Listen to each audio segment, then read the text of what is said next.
Hello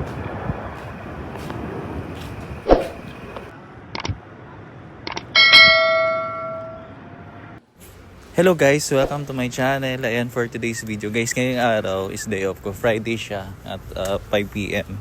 So, magtatapon nga ako ng basura guys sa baba.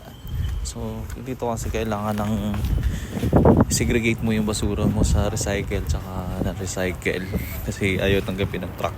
So, kailangan mo habulin yung truck dito. May alas 5, mayroon yung 4:30.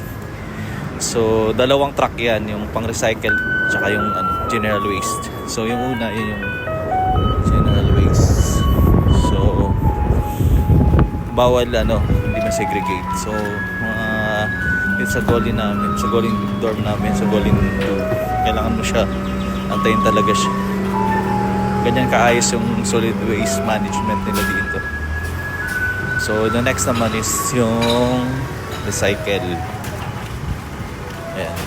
Nag-aabang kami dito. At saka yung mga Taiwanese. So yun lang. Pinakita ko lang sa inyo guys kung gano'n ka disiplinado yung mga Taiwanese when it comes sa mga basura.